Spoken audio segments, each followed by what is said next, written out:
Tutorial 3. Okay, we're into tutorial 3, question 1a. In question 1a, right, you are given this equation, modulus of z minus 1 minus I equals to 2. To draw a locus satisfying complex number equation, it is always best to try to see if it matches one of the standard form. Like for this equation, if you were to rewrite it, you can see that this becomes z minus 1 plus I equals to 2. And so you recognize that this becomes an equation of a circle centered at 1 plus I and the radius is 2. It is important for you to rewrite this with a minus and put all this within a bracket so that you can recognize the center of the circle correctly. In this case, the center of the circle is 1 plus I. So once again, note, when I mark values on the vertical axis, I mark them as 1, 2, 3. Please do not mark them as I, 2I, and 3I. Just mark them down as 1, 2, and 3. So for this equation, it is a circle centered at 1 plus I, which is here, and the radius is 2. So when you draw your locus, which is a circle, you must indicate somewhere in your diagram that it has a radius of 2. So I would recommend that you actually put a marking like this and indicate that this is 2. And you want to be very careful. You want to be very careful that in this case, it stretches 2 units to the left and stretches 2 units to the right and up and down. So your diagram should be roughly like this. Now, my diagram is not drawn to scale, so it doesn't look perfect. I want to encourage you to actually buy an instrument set and you can draw this circle as perfectly as you can. A perfect diagram actually helps you to solve some of the more difficult questions later. Right, and this is tutorial 3, question 1, part 1. Question 1b. In question 1b, you are given an equation of this form. And once again, given an equation of this form, you want to try to rewrite this equation into one of the standard forms.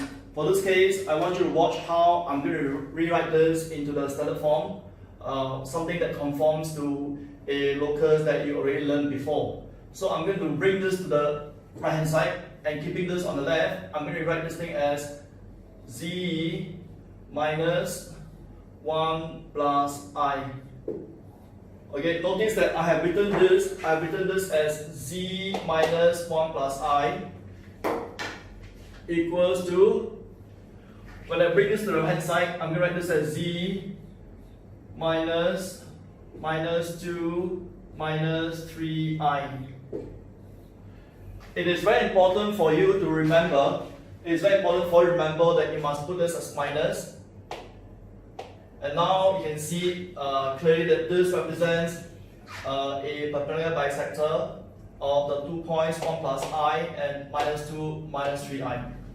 So now I'm going to mark my point 1 plus I here. This is 1 plus I, the complex number 1 plus I. I'm going to mark the other point here is minus 2 minus 3, which is roughly here. This is minus 2 minus 3I. So because I intend to draw a perpendicular bisector, I want to start off by first and foremost joining up the 2 points. Maybe I use this color, red color, join up these two.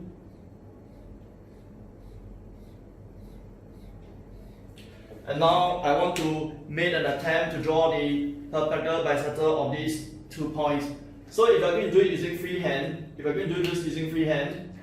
it's going to be kind of a guesstimate, but if you use an instrument set, you'll probably be more accurate. So based on my freehand drawing, I think that the perpendicular bisector will look something like this.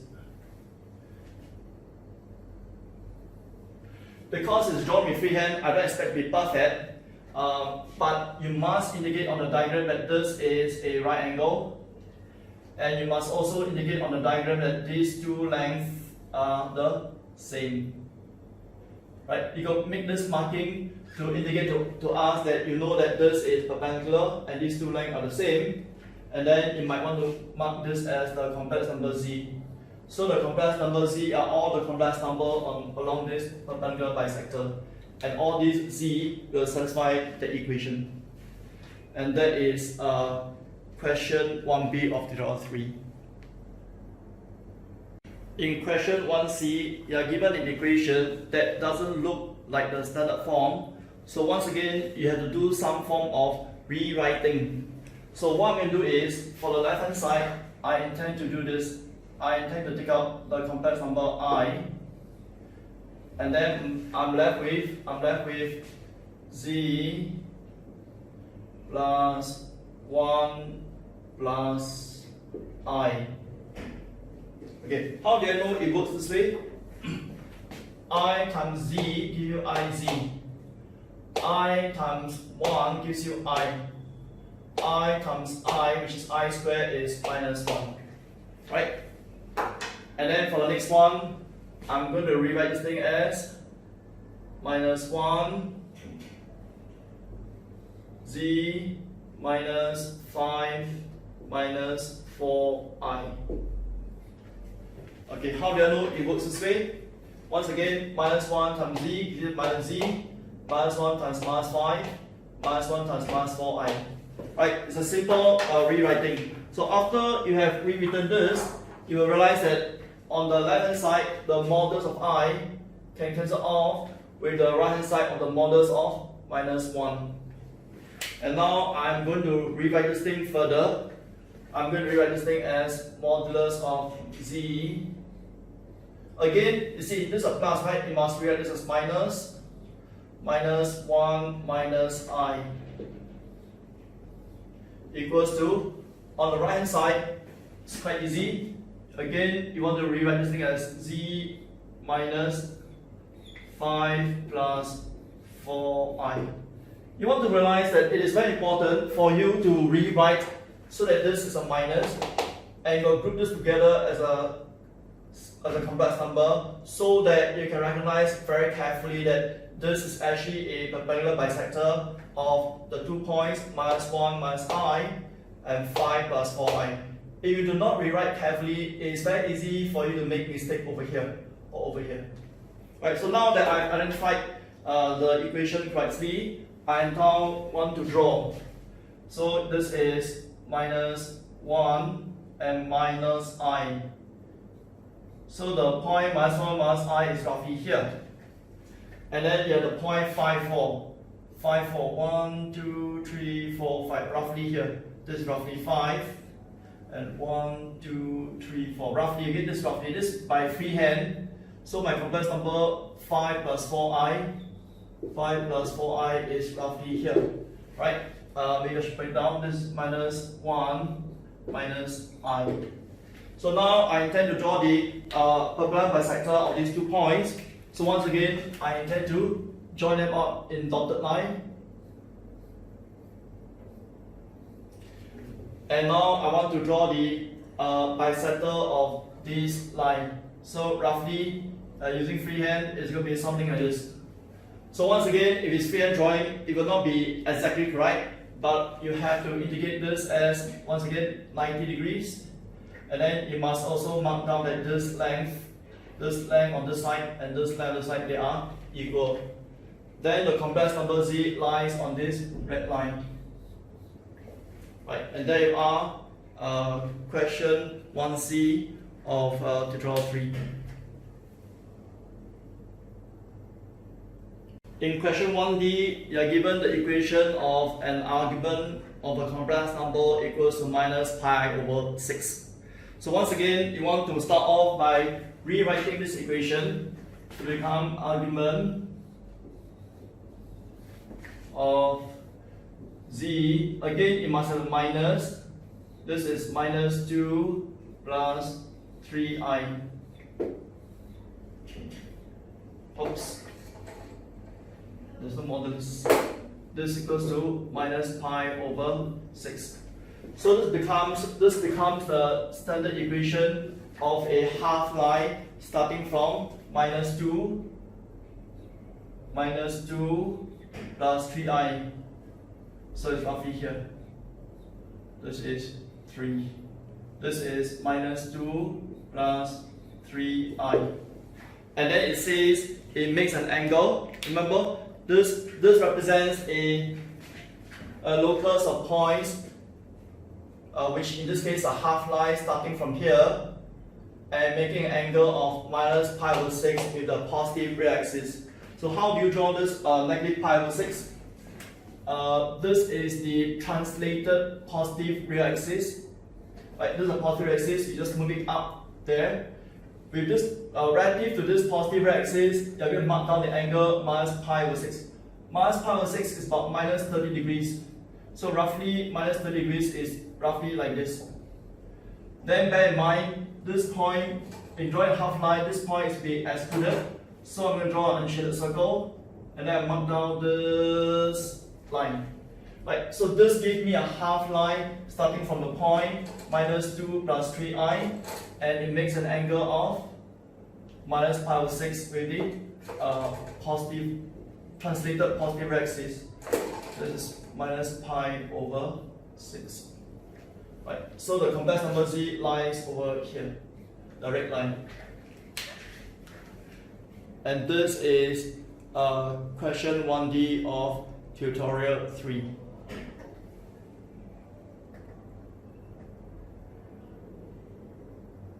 In question 1E, you are again given an argument of a certain complex number equals, in this case, pi over 3. Now for this question, you need to know a property of the argument. If you have to find the argument of a quotient, argument of something divided by something, you want to know that actually this can be rewritten as argument of z plus 1 minus argument of 5 minus 5i. Okay. Now this is something that you want to know. If you have never known about this, it's not too late, you just learn it right on the spot. The argument of a quotient can be evaluated as the difference of the two arguments, the argument on the top minus the argument on the bottom. Right? This is actually a property about an argument. And you realize that this property is very similar to logarithms. For the argument of the quotient, you will realize that it's argument of the top minus the argument of the denominator. If it had been something like argument of the product, if you have an argument of product of two complex number, if you have an argument of the product of two complex number, you want to know that actually the property of argument tells you that this becomes like that. So in case you have never known about this, it's not too late. It's just a 30 seconds knowledge that you want to realize that for the quotient and for the product, there are some properties about argument that is very similar to what you learn about logarithms. So with this in mind, with this done, I now want to actually calculate the argument of this, and this gives me argument of z plus 1, and the argument of this one, if you do your calculation correctly, this one is minus pi over 4. Right, this gives you minus pi over 4, then equals to pi over 3. Now let me tidy out one more step. I'm going to write this thing as argument of. Now once again, it must always be complex number z minus something. Always bear in mind, it must be minus something.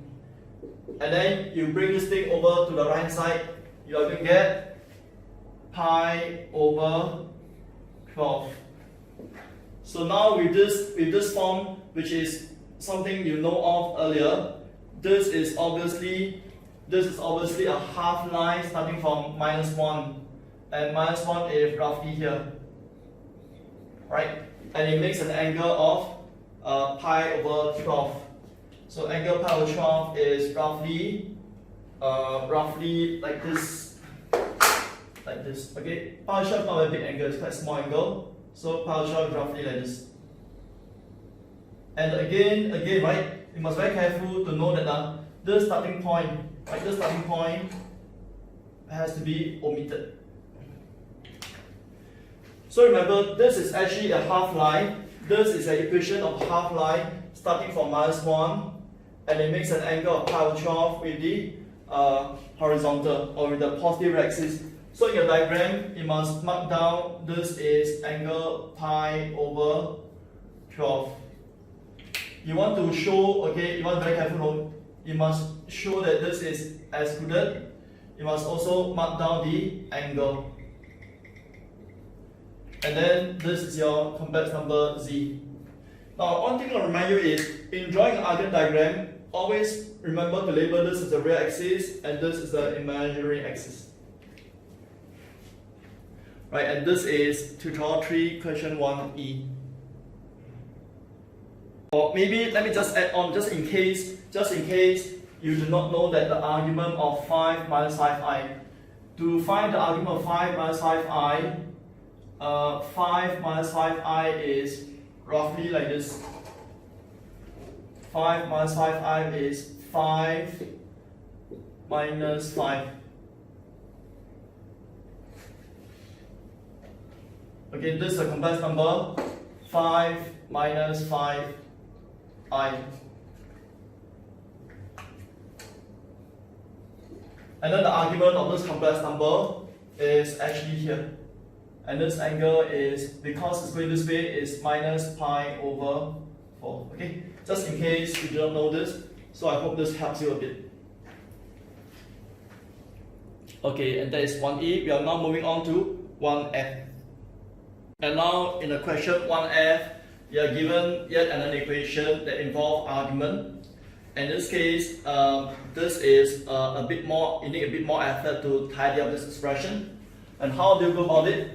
On the left hand side, I will tidy up this thing as argument.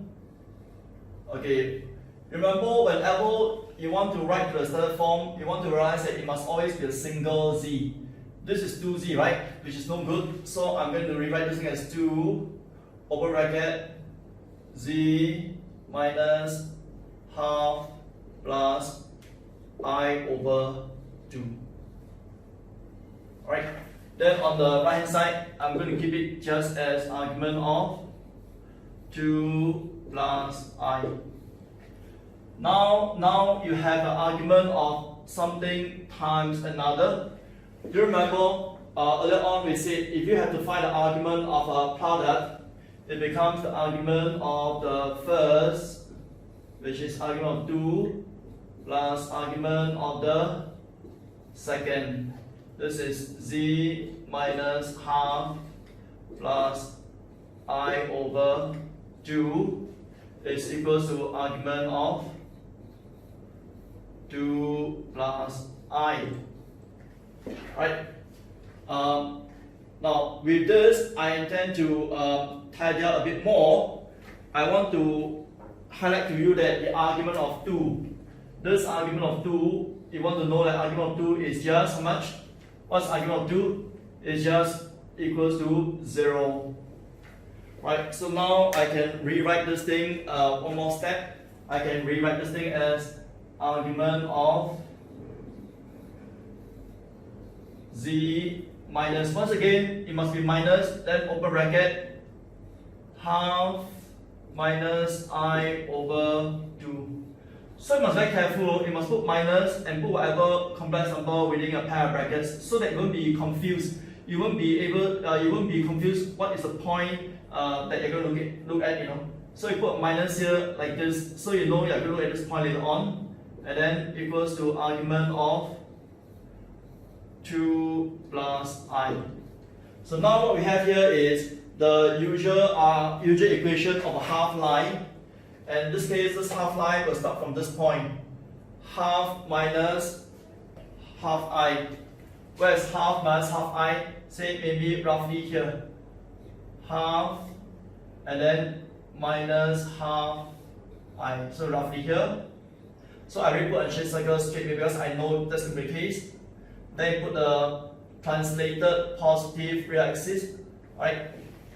And then now it is a half line starting from this point, and it makes an angle. It makes an angle that's equal to the argument of 2 plus I. Of course, nothing stops you from actually picking a calculator to calculate for yourself the argument of 2 plus I is roughly 26.6 degrees, is around there, okay? But otherwise, you can do this, no, you might not have to actually use calculator at all. You want to try to get an argument that's equivalent to this on the diagram. What you need to do is, from this point, you take 2 steps to the right to become 2 and then plus, okay, 2 step, 1 step, 2 step, and then take 1 step up. So it's roughly here. So if you were to draw a line starting from here, and this is 1 step, 2 steps, and then this is 2 steps by 1 step. 2 steps by 1 step is the same as 2 plus I. So with this, you can draw the intended line without the use of a calculator to calculate the angle. And this argument will be exactly the argument of 2 plus I. So you can actually draw this diagram by indicating on diagram that you have obtained the angle argument of 2 plus I by making sure that your half line passes through this point, and this point in this case will be what? Will be 5 over 2 plus I over 2. So in your diagram, you can show me something like this, and therefore you don't use calculator, right? It is acceptable. In fact, it's deemed to be good. You didn't use calculator to guesstimate or work out the argument of this. And now this is a complex number z.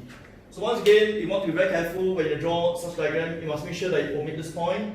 You must mark down the angle that is required in the equation.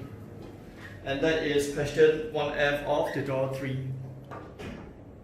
Before I move on, for this question, if I were to ask you, what is this point?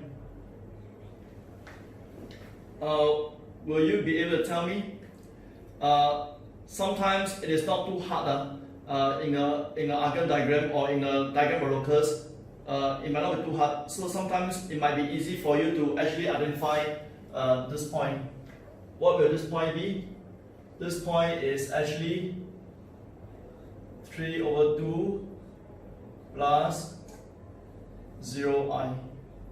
Okay. So this one step that I take, right? This one step that I take, it should be roughly like this. To be more exact, to be more exact, it's roughly here. So you see, if you have drawn it using freehand, some of the details may not be accurate like mine, But if you draw it with a proper scale diagram, you find that some of the information will just pop up, and you can actually get this information quite readily. But I must caution you, even so, you should actually verify that this point does indeed satisfy this equation.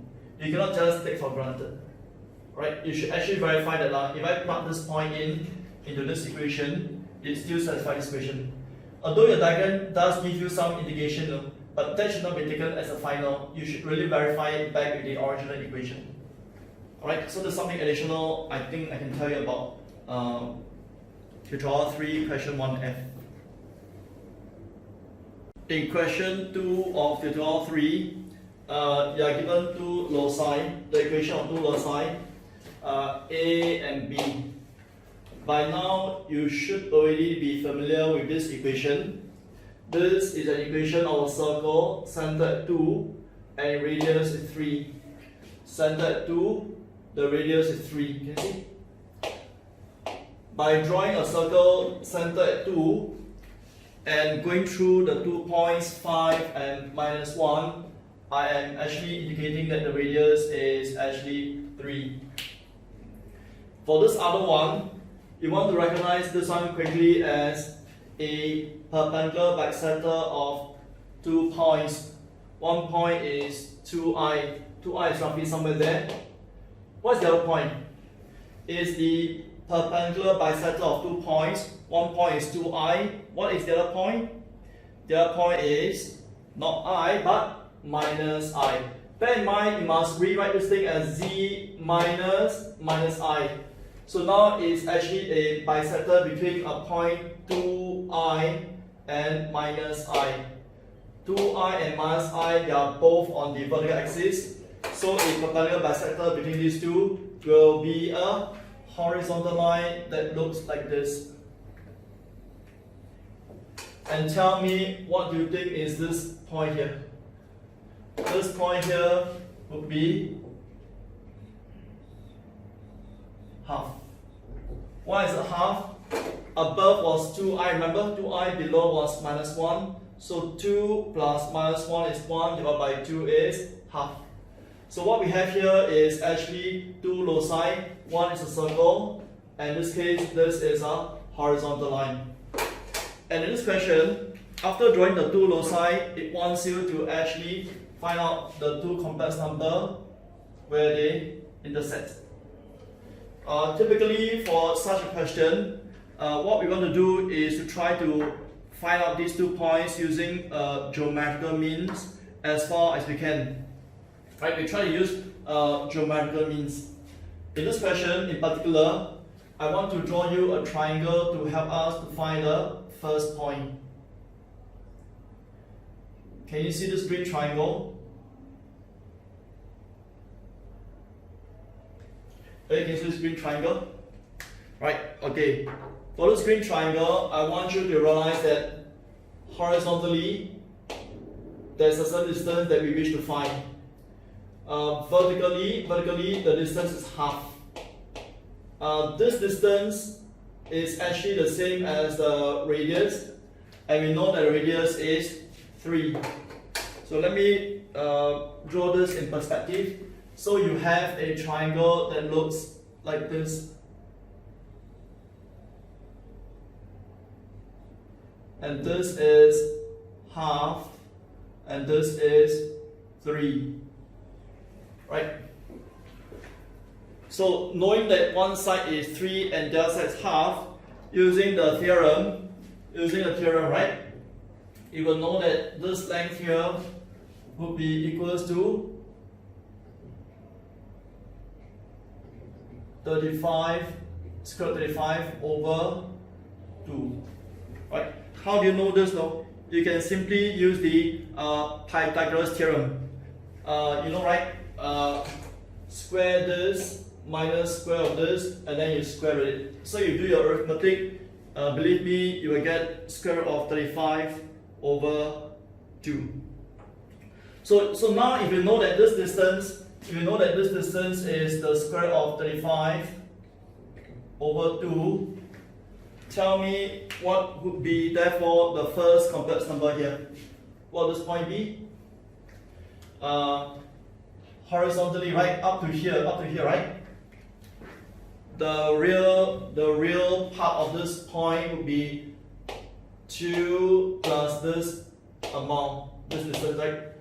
2 plus this amount will be the real part of this complex number. So the real part of this complex number will be 2 plus root 35 divided by 2. How about the imaginary part?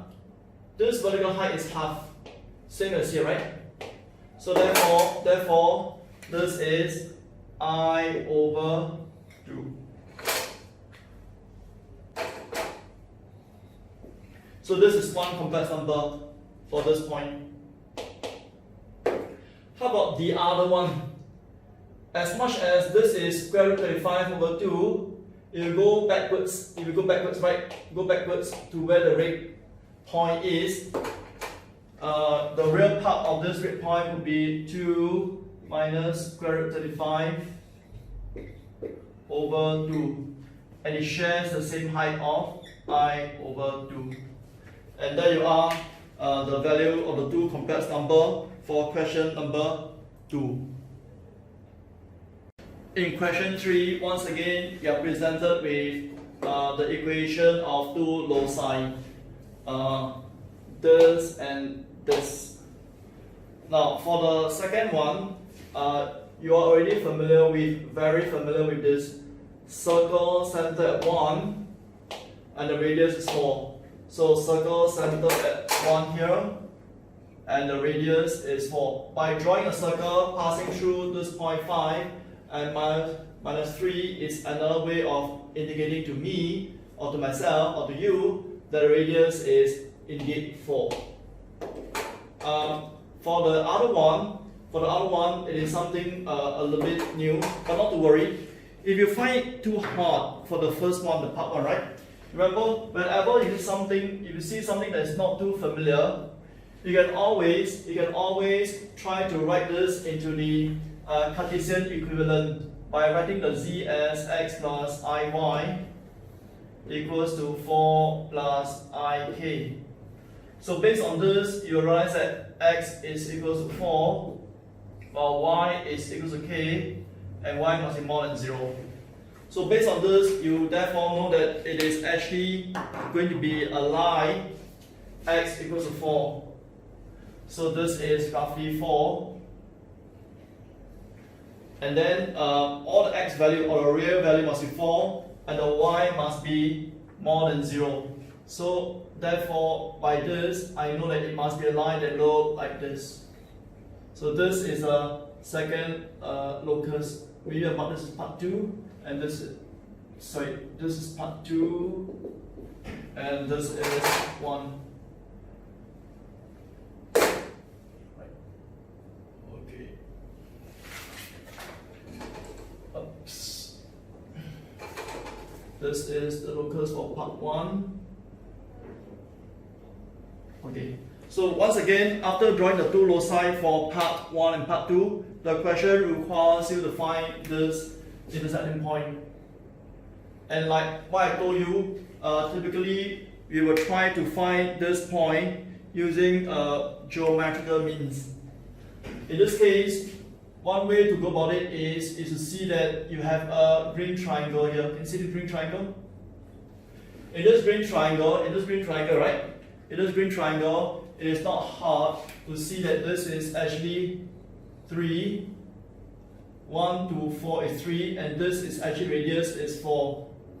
So by using a theorem, you will have this length be equals to square of 7. Alright. So based on this, my complex number for this point will be what? Based on this, right? This complex number for this point, horizontally it has a real part of 4, and vertically the imaginary part is root 7. So this is the point 4 plus I root 7. And this is question 3 of tutorial 3. In question 4, you are presented with the equation z squared plus 6z plus 13 equals 0, and you are asked to first and foremost work out the solution to this equation. So to solve this equation, you can actually do it like this. You can actually choose to complete square.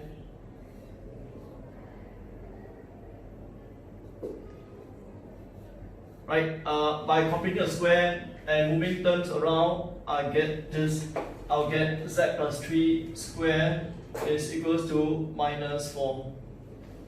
Right? So from here, I can solve the equation as is equals to minus 3 plus minus 2i.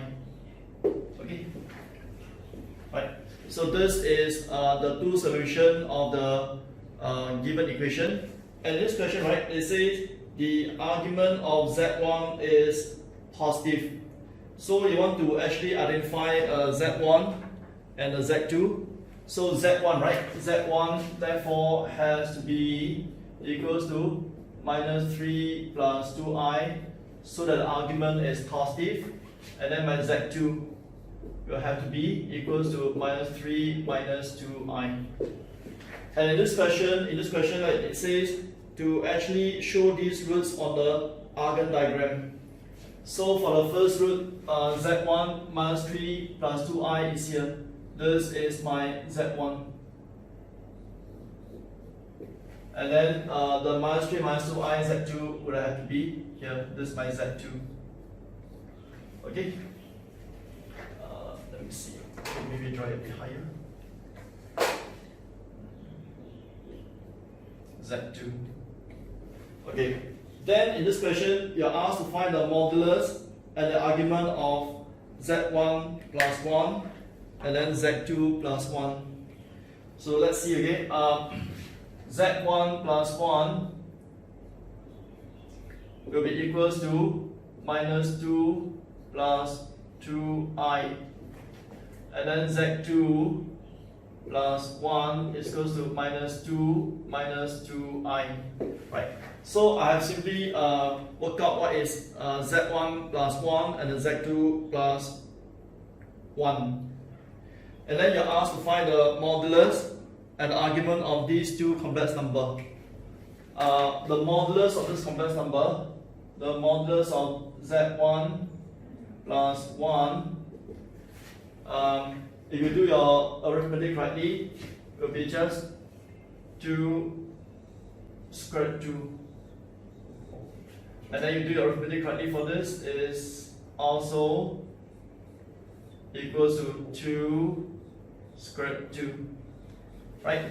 How do you find the modulus? Remember, you just need to take the square of the real plus the square of the imaginary, added together and square root. And then you tidy up, you get 2 root 2. And then you're asked to find the argument of z1 plus 1. The argument of z plus 1 is angled at something like that. Okay, if you join up together, this one joins, alright, the argument looks something like this. Sorry, z1 plus 1 is roughly here, okay, roughly here. Okay, so it's an angle that's something like this. So if you draw out this complex number minus 2 plus 2i, you will be able to work out that the argument of z1 plus 1 is 3 pi over 4, and then the argument of z2 plus 1 is equals to minus 3 pi over 4. Z2 plus 1 is roughly a point here, and the argument of z2 plus 1 is like this. Anyway, if you draw the complex number minus 2 minus 2i, you should be able to get that the modulus, that the argument of z2 plus 1 is in fact minus 3 pi over 4.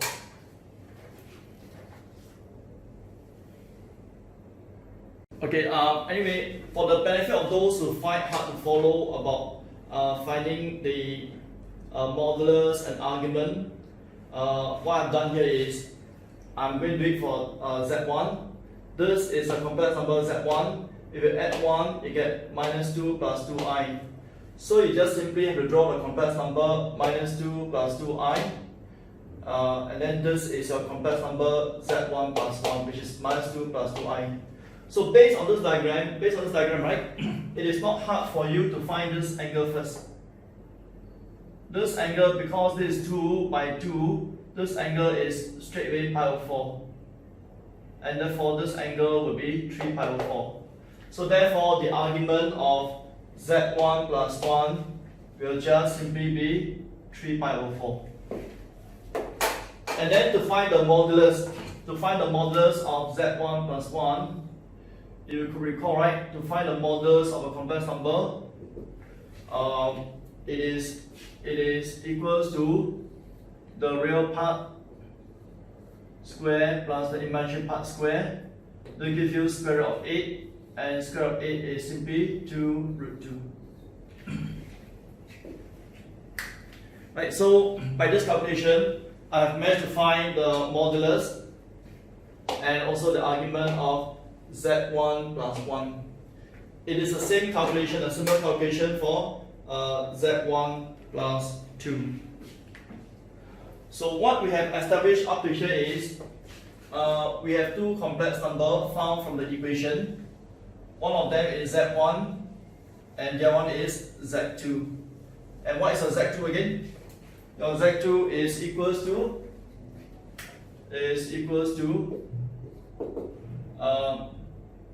minus 3 minus 2i. And what we have established in the earlier calculation was that we have proven that modulus of z1 plus 1 is 2 root 2, and the modulus of z2 plus 1 is equal to 2 root 2. Right? This is what we have established up to here. And the next thing is, the next part of the question is, it says on the diagram, draw the locus given by this equation, modulus of z plus 1 equals to 2 square root 2. By now, you are very familiar. This represents a circle, center at -1. So the center is at -1. -1 is here. Right? And then it says the radius is 2 root 2. Right? So I'm going to draw a circle center here. And I want to be aware that the radius is 2 root 2. But before you draw it, I want to highlight to you that because z1 plus 1 modulus and z2 plus 1 modulus, both of them are 2 root 2, it means this z1 satisfies this equation and this z2 also satisfies this equation.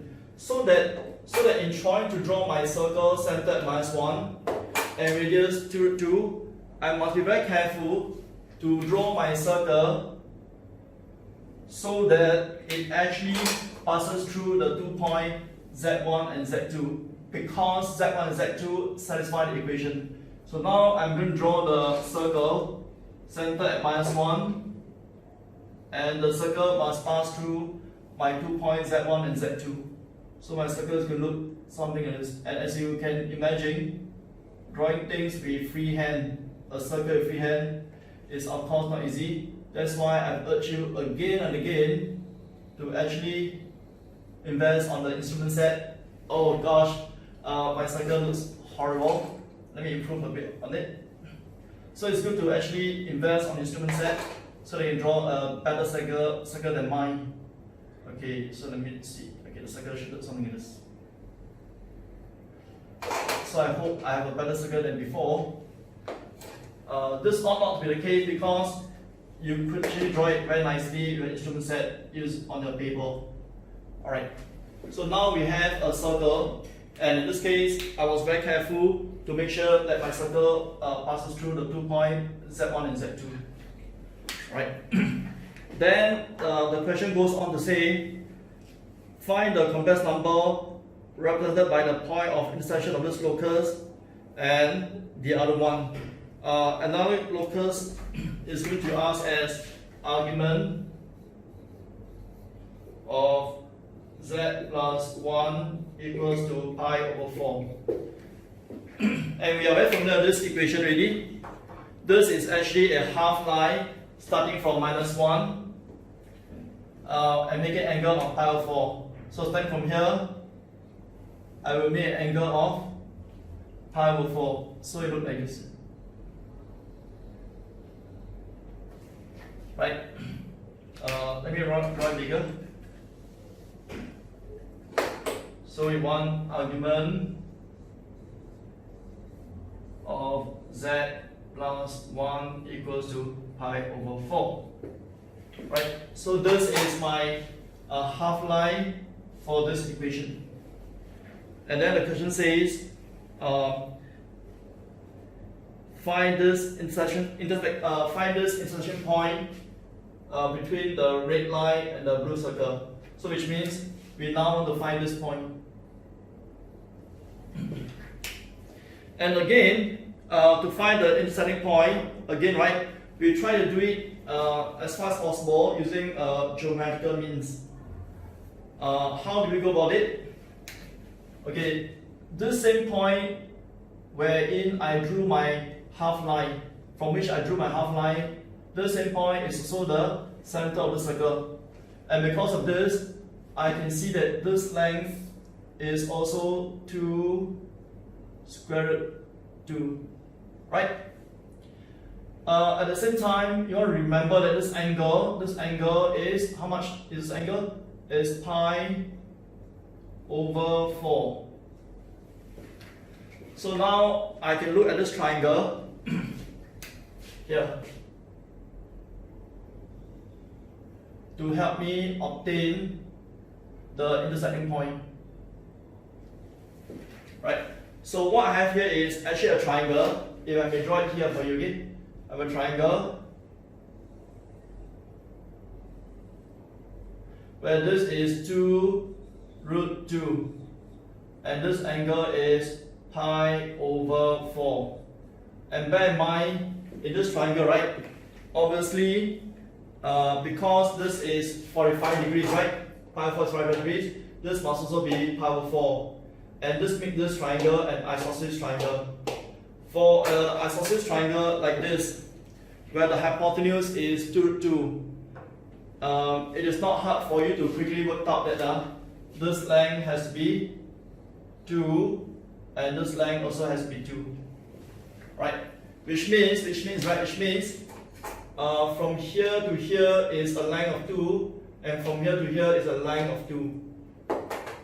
So because of this, right, therefore the real part of this complex number is minus 1 plus 2. So the real part of this complex number has to be 1. And the imaginary part of this complex number with a height of 2 is therefore 2i. So there we are, the complex number 1 plus 2i. And that completes question 4 of your tutorial 3.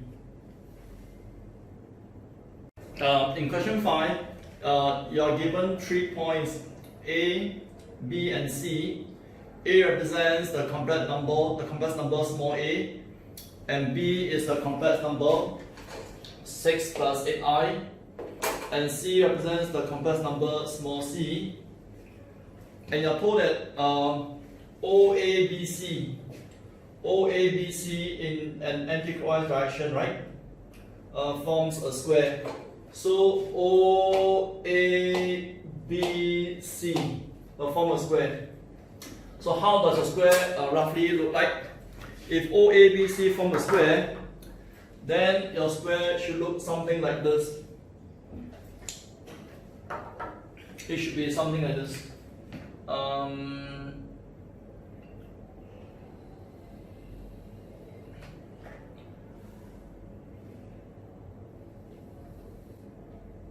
Oops, missed it.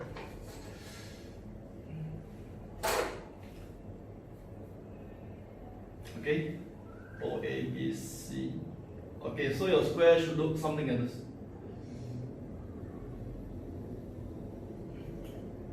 Right. So I believe therefore your point A has to be here. The complex number is A, and then B with this, and then the point C with the complex number C has to be here.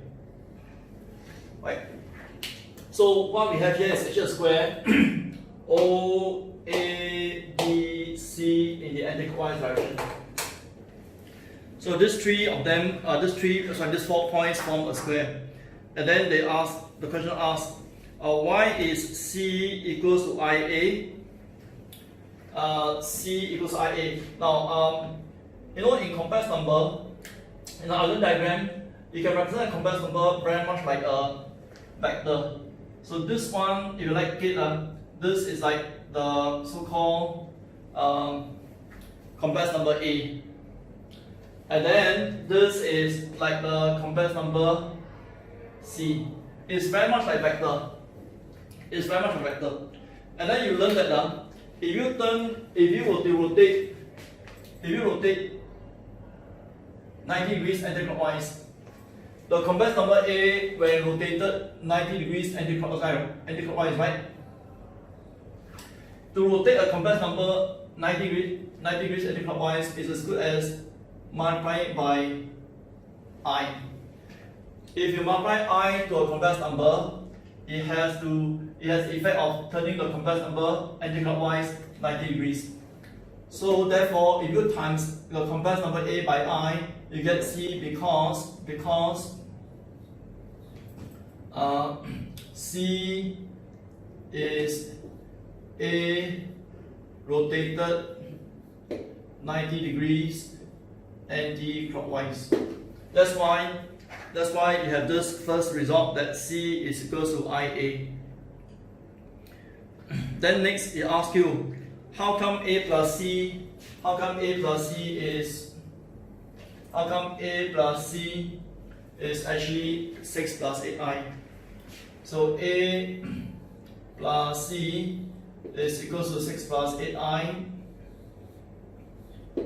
because you look at this one again. This is like the complex number B, because B is the diagonal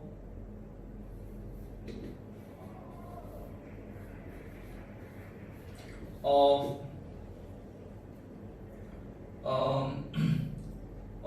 OA. Okay, actually you need just to be on the diagonal of the parallelogram.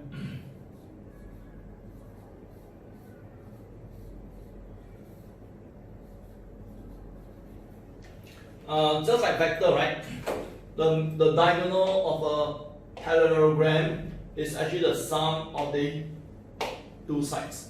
That's why A plus C is equal to 6 plus I. So what happened here is you have actually established the reason why you have the first equation and the reason why you have the second equation. Right? And after this, they ask you to find the complex number A and C. So having established the two equations, you can then solve these two equations simultaneously. How do you solve them simultaneously? To solve them simultaneously, right? Let me erase off to let you see better. To solve these two equations simultaneously, all I need to do is to replace my C as IA or AI here.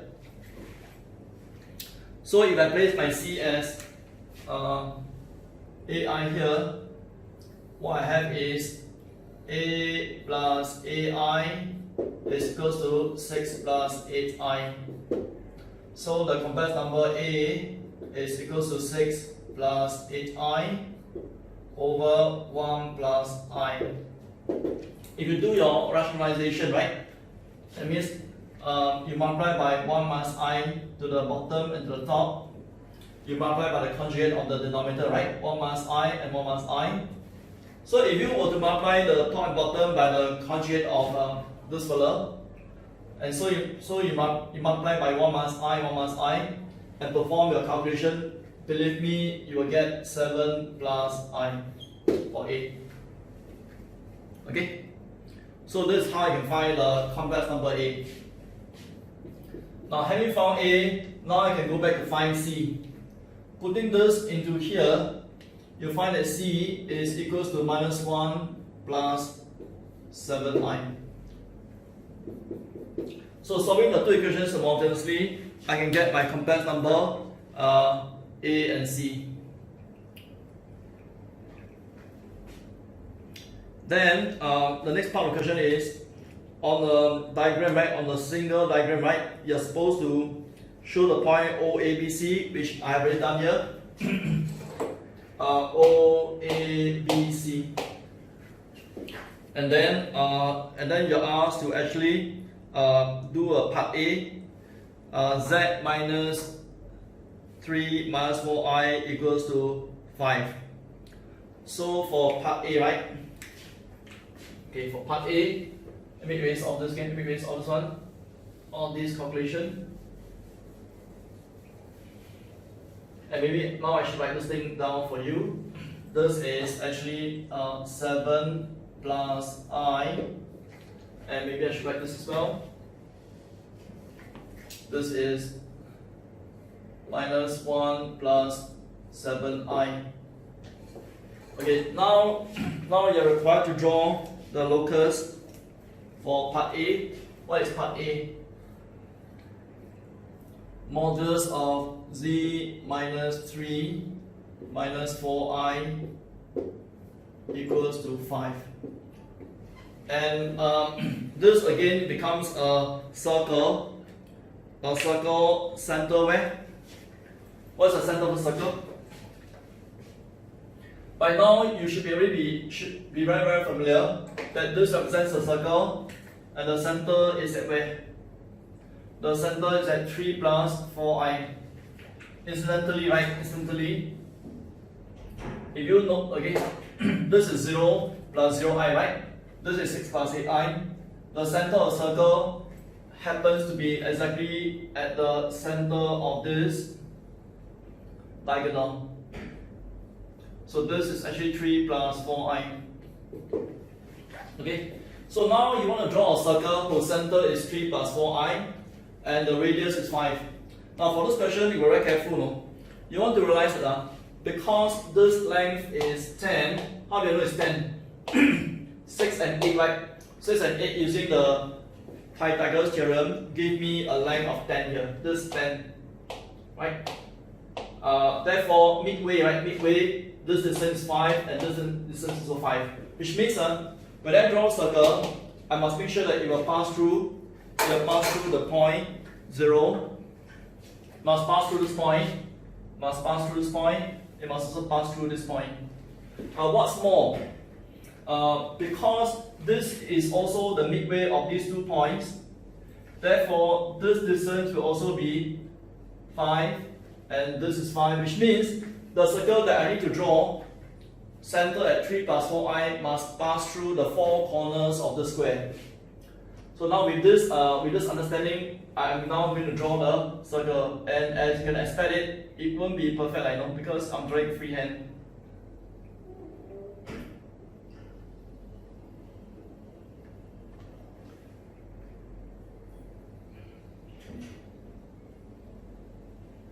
Okay, so because I'm drawing as freehand, as you know, it won't be perfect, but there's much I can do on the board, right? This one is not very well done because it didn't really go through the point. But you know what I meant, right? You must go through this point. Okay, so now I've done the first locus, the circle center at 3 plus 4i, and the radius is 5. Now there's another one to draw, part B. This is modulus of z. Let me write this as z minus 0 equals to modulus of z minus, let me rewrite it straight away as 6 plus 8i like this.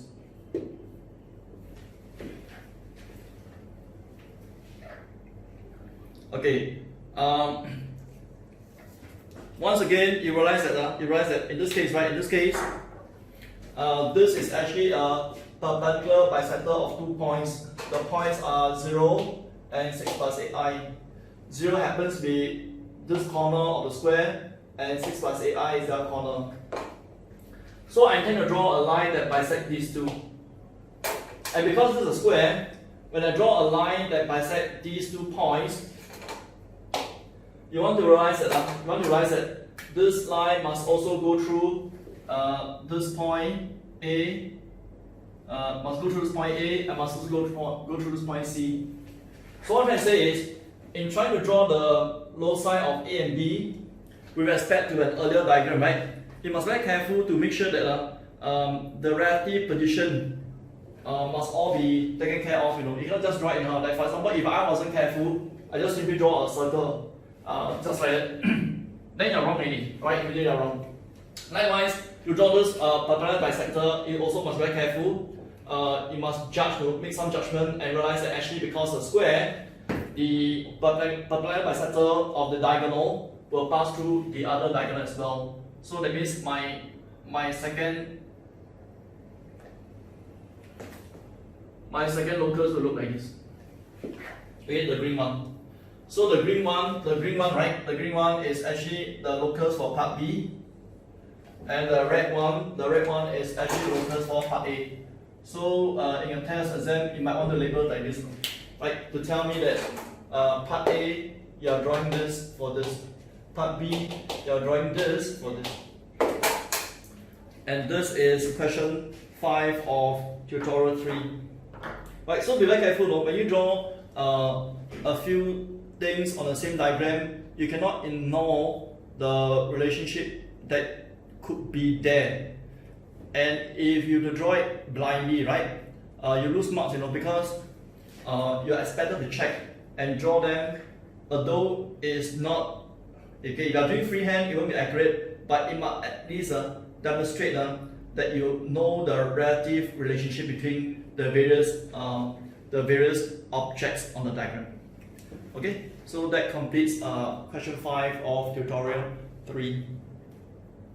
Okay, in question 6, you're given two complex numbers P and Q, and then you're asked to draw the first locus, which is an inequality. Right, for this first locus, you might want to break it up into two parts.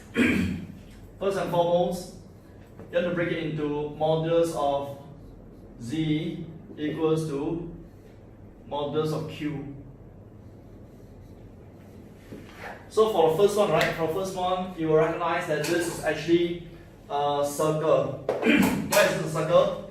Maybe I want to rewrite this thing as like this. Maybe I write this as modulus of Z minus 0 equals to modulus of Q.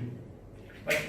So if you write in this manner, you can see immediately that this is actually a circle, center at the origin, and the radius is actually, what's the radius? The radius is equivalent to the modulus of Q, right? The modulus of Q. Let me write modulus of Q. So a circle center at the origin, and the radius is equal to the modulus of Q. Nothing stops you to work out the modulus of Q as square root of 5. And then you can just measure square root of 5, which is not easy to measure, and then try to draw the circle whose center is 0 and the radius is square root of 5. There's actually another way out, You don't have to actually calculate the modulus of Q. You just make sure that the circle whose center is at O passes through this point will do. Because if it passes through this point is exactly Q. This distance is automatically root 5, or the modulus of Q. So for this one, all I needed to do is to actually draw a circle, center at O, and just make sure that it passes through this point. So I'm going to draw my circle, and as you can expect, it's going to be tragic, right? Because freehand drawing, freehand drawing is never great. That's why you must always try to invest on the instrument set to draw a good one, a good circle. Mine is really bad, Okay, I hope you can forgive me for the not so nice drawing.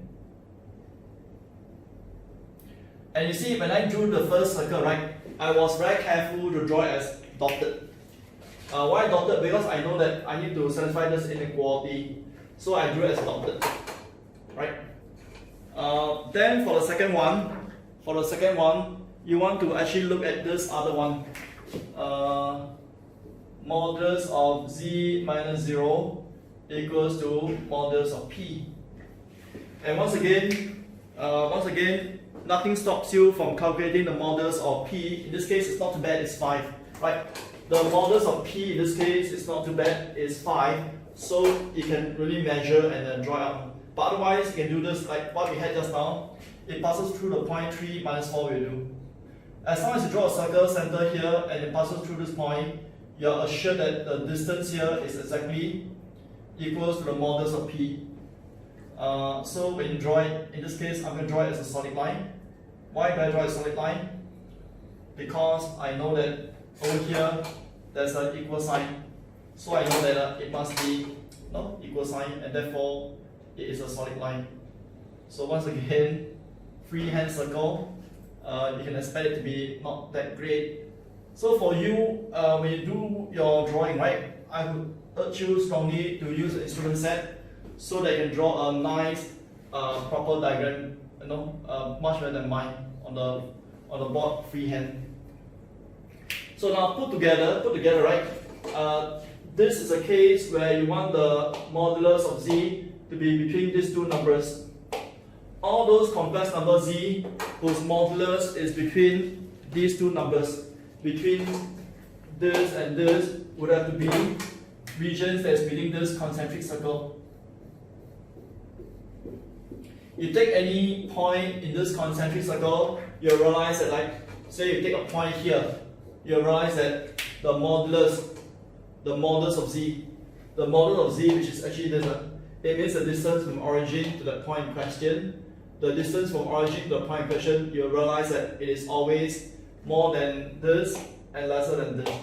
Why? Because it's beyond the first circle and it is fall short of the second one. So any point within here, right? The distance from this point to the origin is always more than the first and lesser than the other. And that is question 6a. Okay, for question 6b, you're given an inequality that involves argument. So what I'm going to do first is I'm going to put in the P and Q inside first to do some simple arithmetic. Okay, so now we are talking about P minus 3Q. So if you take P minus 3Q,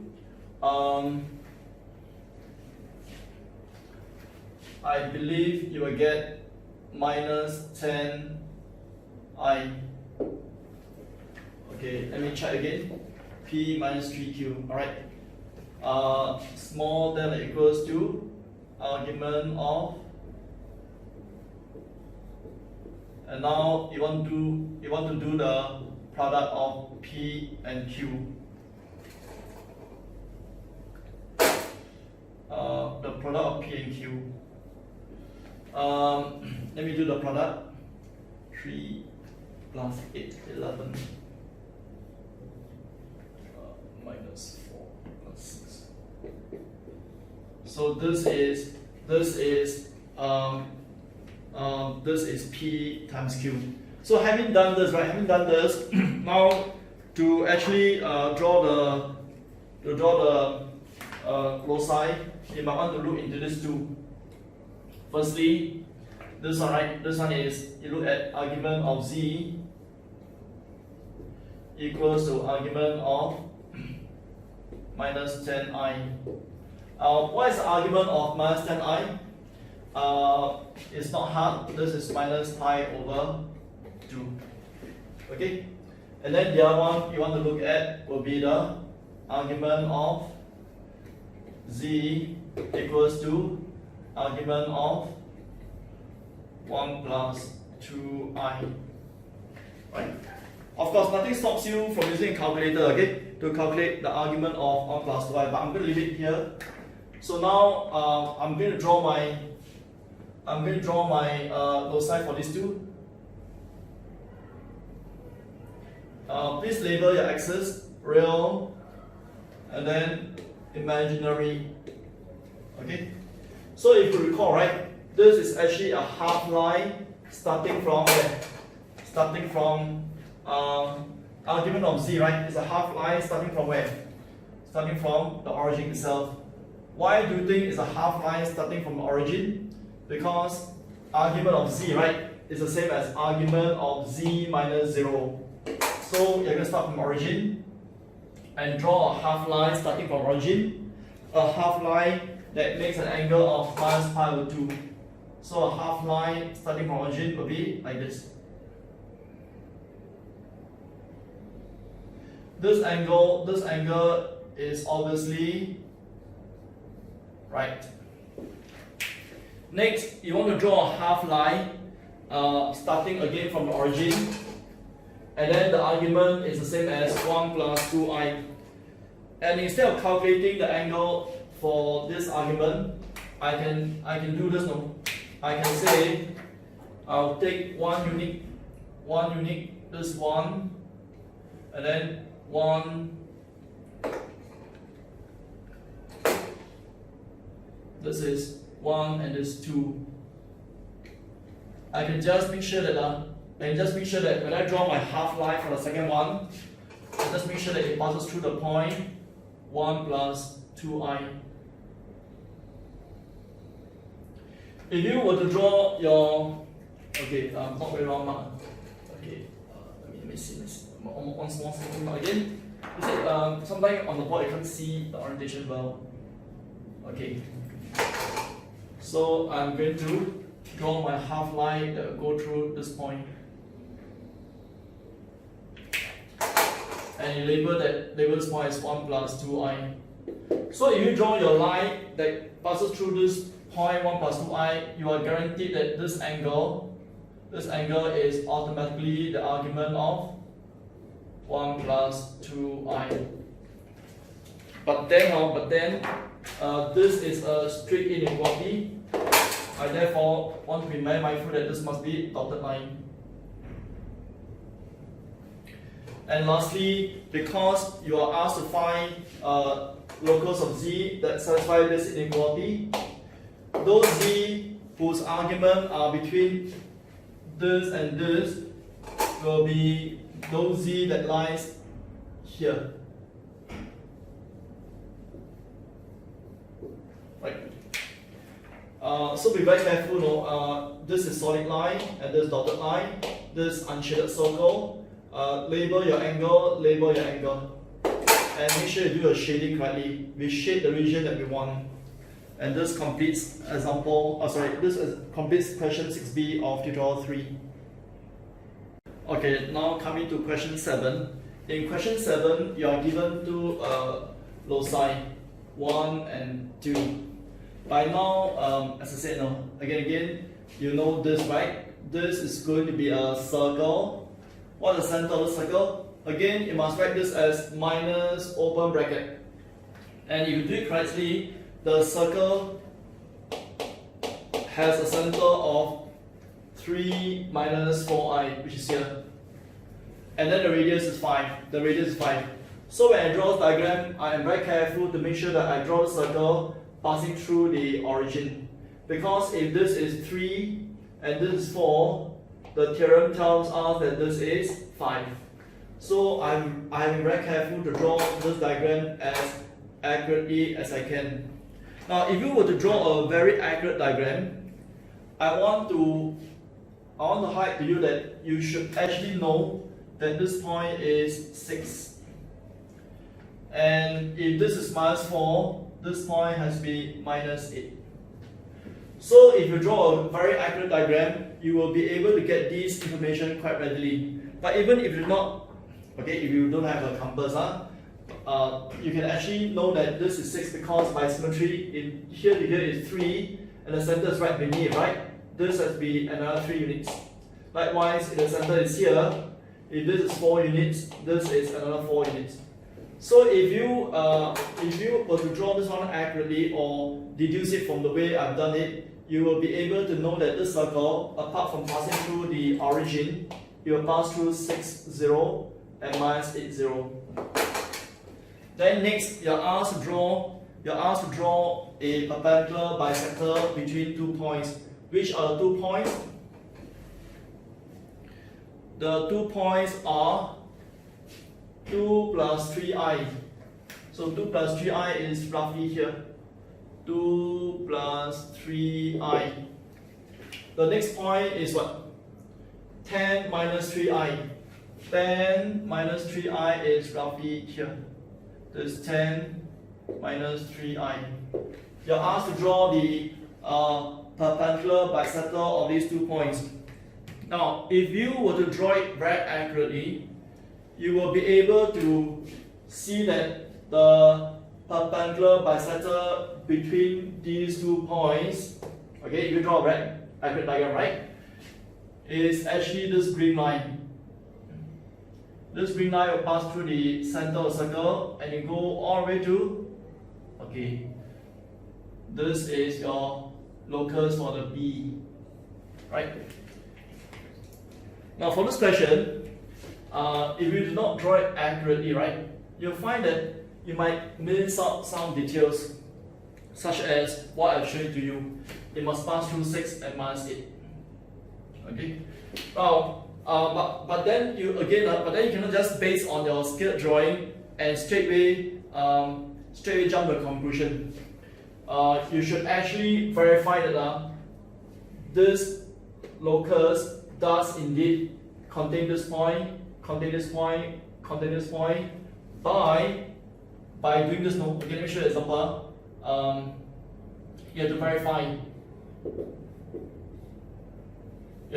No. How do you verify? Say you take this point. Okay? You take this point. If your z is equals to 6 plus 0i. If if your z is 6 plus 0I, you want to demonstrate that this complex number actually satisfies this equation. How? Put this inside here. 6 plus 0I will give you 4 minus 3I. 4 minus 3I has a modulus of 5. Put this into here, you get minus 4 plus 3I. Again, the modulus is 5. So therefore, you can verify this point that this point actually lies on this locus. Likewise, you want to actually test out if the other point, you put z as equals to 0 minus 8I. If you put z as 0 minus 8I, you plug it in again. This gives you what? This gives you minus 2. This gives minus 2 minus 11I. So this gives you minus 2 minus 11I. So minus 2 minus 11I, right? You can work out the modulus. The modulus of minus 2 minus 8I minus 11I will be equals to square root of 125. Okay, you plug it in, see, no? You plug this further into here, you get a value of square root of 125. So now you do the same thing to this. Put z as minus 8I. Minus 8I minus 10 plus 3I gives you minus 10 minus 5I. And minus 10 minus 5I, right? You'll find that again the modulus is square root of 125. So therefore, I have verified that this point satisfies this locus.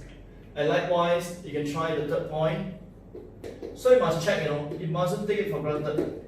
So again, you put this thing into the z, right? You get 1 minus 7I. 1 minus 7I has a modulus of root 50. Then you put this inside here. You put z as this inside here, you get minus 7 minus I. Again, the modulus is square root 50. So it tallies. So you must actually verify that the 3 points indeed are on that locus in part B. But the thing is, if you have not drawn it accurately, you wouldn't guess it so readily. Unless you're very good now, if you see geometry very well, you can actually even identify it without a good diagram. Right? So anyway, now that you have verified that the locus for part B does pass through the 3 points, now that we have actually done the verification, we are ready to do the next part of the question.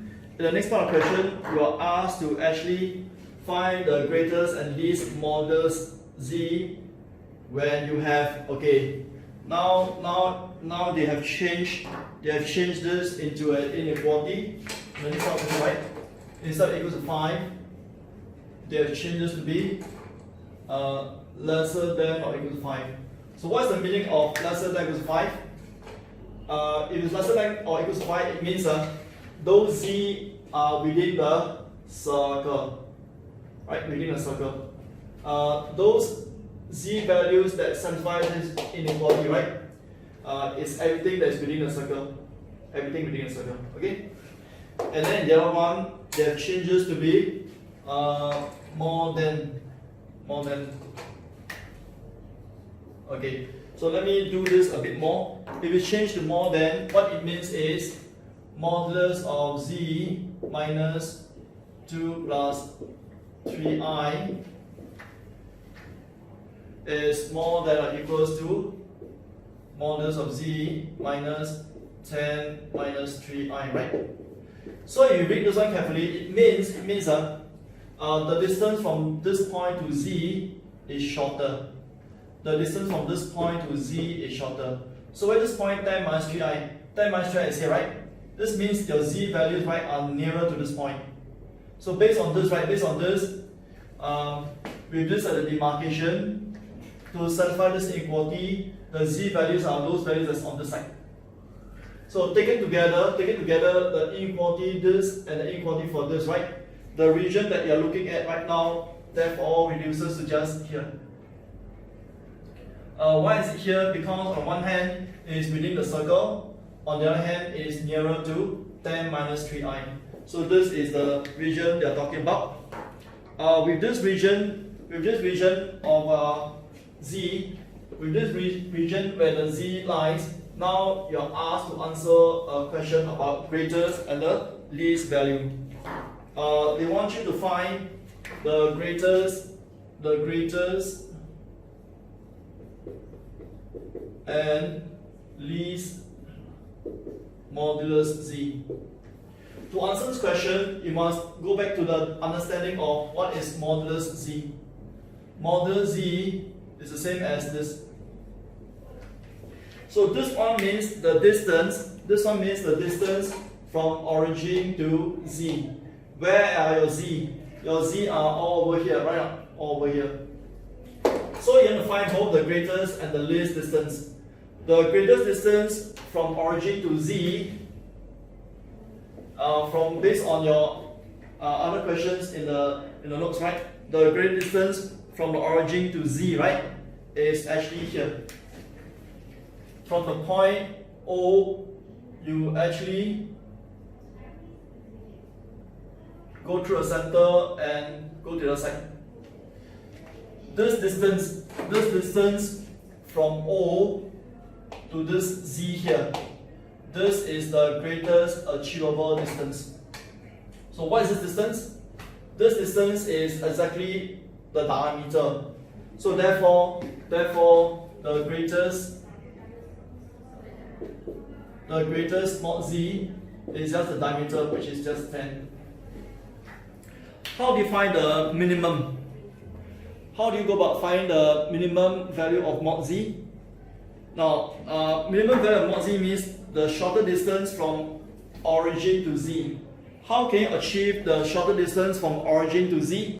Many people wrongly conclude that the shorter distance from origin to the z here, right? Many people thought that the short distance is actually here to here, but in fact it is not. The shorter distance from origin to z is actually this distance here.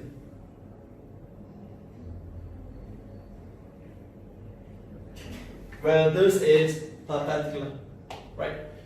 The shorter distance from origin to the z here, right, is actually this red distance, not what people who wrongly think. A lot of people thought was this distance, but it's wrong. Okay, it's wrong. It's actually this red distance.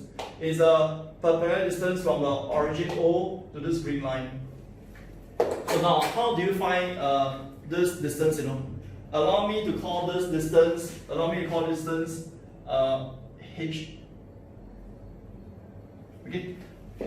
To find this distance h very quickly, what you need to realize is, okay, there are various ways of doing it, but one simple way is like this. This length is actually 10, right? So half times 10 times h, right?